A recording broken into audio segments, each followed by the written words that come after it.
The only chokehold today is your imagination, your creativity, your ability to study. Now, you don't drop off most people don't just drop off and suddenly come up with a perfect idea and make it go. There's a process that you go through to really begin to refine your thoughts, to identify what's a need out there, a real true need.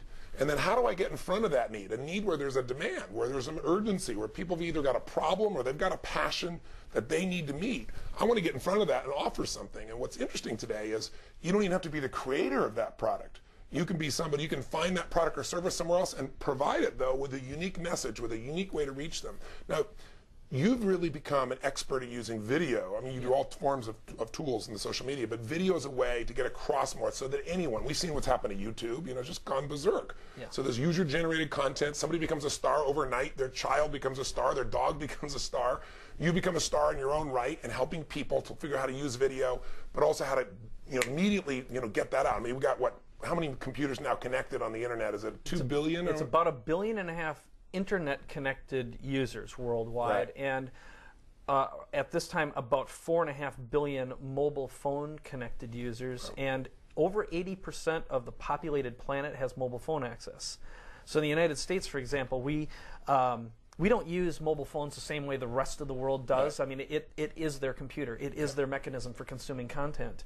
And it's another one of those reasons why video works so well, because more and more in most places, even in Africa, you can be in the most poverty-stricken area where there's no running water, no electricity, and there's someone out there with mobile phones, and they're able to receive multimedia content. It's unbelievable. It's unbelievable. So our ability, again, to conduct commerce with nothing more than a little portable media gadget with the majority of the planet is absolutely here. I mean, again, there is no barrier, there is no border. So how would somebody get started? Yeah. If somebody's watching, let's look at two different levels. First, let's start with somebody who says, gosh, sounds wonderful. I've heard all about this stuff. Maybe I've gone on Twitter. I got a few people there. I've seen all these videos. I put something on YouTube, or I'm just getting started. I want to figure out, how do I take, I think your words for it, you talk about the power of alchemy. Yes. How do you take ideas and turn them into gold? How do you take something that you're passionate about, an interest, and turn it into income? Yep. Let's get straight to it. What are the steps you'd tell somebody to actually go through to tap into this world that you're describing? Right.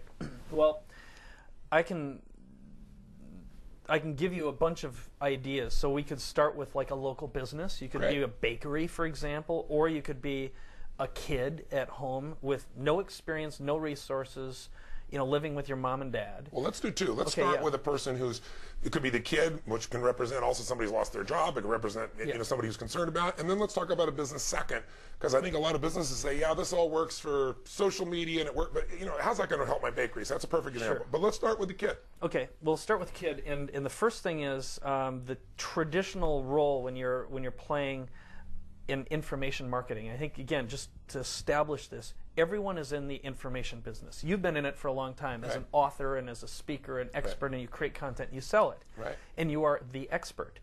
And you've surrounded yourself with great reporters who can extract this information from you and put it into some form of physical, content. So you could be a kid with an interest, for example, or someone who just lost your job. And I can guarantee you could go through a list right now, and I could give you a list of every single category, business category around. But let's say you went to a chiropractor, okay? Chiropractor needs some business. He needs customers. Everybody needs clients or customers. Exactly. So you'd go to that chiropractor and you'd ask him, you know what, I'd love to help you get more customers, okay? And what would you pay me to help you get more customers, all right? And what so you'd say, well, the value of a client for me is this much. They usually come to me this many times. I'd be willing to pay you X for each new Might customer. be $400 for a new customer. Cash. They'd be happy to do that, right? So you'd say, I'm going to help you get some business. And the way I'm going to do it is I'm just going to ask you the questions that people ask you most frequently. Okay, now this is what we call your 10-10-4 strategy. So let's point it out for people, because this is such a fundamental, great strategy for anybody who wants to be able to make their business go higher, or anybody who wants to start a business. So let's talk about it. Yep. So the key here is an educated customer or educated prospect becomes a customer.